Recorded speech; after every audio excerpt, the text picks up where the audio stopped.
Hi, கர்த்தருடைய பரிசுத்த நாமத்துக்கு சோஸ்திரம். எல்லாரும் தேவனுடைய அன்பில் சிறப்பாக இருக்கீங்கன்னு விசுவாசிக்கிறேன். ஆக்சுவலி அவர் அன்பு பாடல் வந்துட்டு எப்படி வந்ததுன்னா, அது ஒரு எப்படி சொல்லுவாங்கன்னா, ஒரு லைஃப் எக்ஸ்பீரியன்ஸ். நான் வந்து 2011 என்னோட முதல் ஆல்பம் செஞ்சேன். 2014 என்னோட 2வது ஆல்பத்தை நான் வெளியிட்டேன். அந்த 2014 நான் அக்கினி நதியே 2வது வால்யூம் வெளியாக்கின பிறகு நிறைய சேலஞ்சஸை நான் ஃபேஸ் பண்ணேன். நிறைய சேலஞ்சஸ், அப்புறம் நிறைய காரியங்கள், தவிர்க்க முடியாத காரியங்களை பார்த்துட்டு வேண்டாம், இதுக்கப்புறம் நான் பாட்டு செய்ய வேணாம், இதுக்கப்புறம் நம்ம வந்து எதுலையும் இன்வால்வ் பண்ண வேணாம் அப்படி சொல்லிட்டு எல்லாத்துலேருந்தும் ஒதுங்கி இருந்தேன். ஒரு 10 வருஷம் ஒதுங்கி இருக்கேன். 10 வருஷம்னு சொல்லலாம் ஒதுங்கி இருந்தேன்.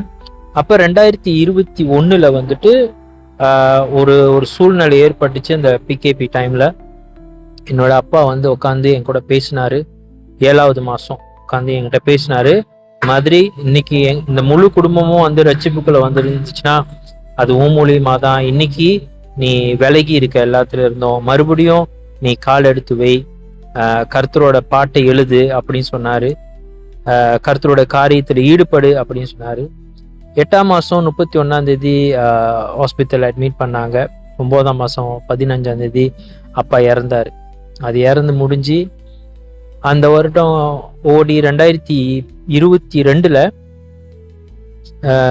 மறுபடியும் நான் ஊழியத்துக்கு கால் எடுத்து வைக்கலாம் அப்படின்னு சொல்லிட்டு எல்லாம் முடிவு பண்ணேன். ஜெபத்தில் உட்காந்தேன். மறுபடியும் ஆண்டவரோட பாதத்தில் உட்காந்து மறுபடியும் காரியத்தில் இன்வால்வ் பண்ண ஆரம்பித்தேன்.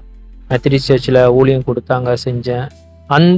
அந்த காலகட்டத்தில் தான் வந்து சைமன் பெர்னாண்டஸ் அண்ணன் வந்து நம்ம வீட்டுக்கு வந்தார். வீட்டுக்கு வந்து நம்ம பேசிக்கிட்டு இருக்கும் போது எல்லாம் முடிஞ்சிட்டு ரொம்ப நல்ல ஒரு ஃபெலோஷிப் இருந்துச்சு. முடிச்ச கையோட ப்ரே பண்ணாங்க. அண்ணன் ப்ரே பண்ணாங்க. எனக்கு சொன்னாங்க, ஆண்டவர் மறுபடியும் உன்னை பாடலை, நீ எழுத போடைய பாடலை கேட்கணும்னு ஆர்வமா இருக்காரு, நீங்க மறுபடியுமா பாடல் எழுதணும் சேம் அப்படின்னு சொல்லி ப்ரே பண்ணிட்டு போனாங்க.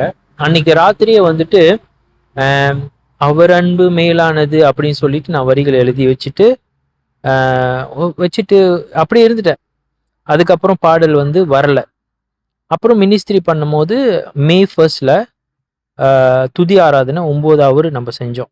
எங்கள் மெத்தடிஸ்ட் சர்ச்சில் வந்துட்டு ஜோஹோபாருல 9 ஹவர் துதி ஆராதனை. காலையில் 9லேருந்து நைட்டு 9 மணி இருக்கும். 12 ஹவர் செஞ்சோம். அந்த 12 ஹவரில் வந்துட்டு முடிஞ்ச கையோட டயர்டோட வீட்டுக்கு வரேன். டயர்டோட வீட்டுக்கு வரும்போது உட்காந்து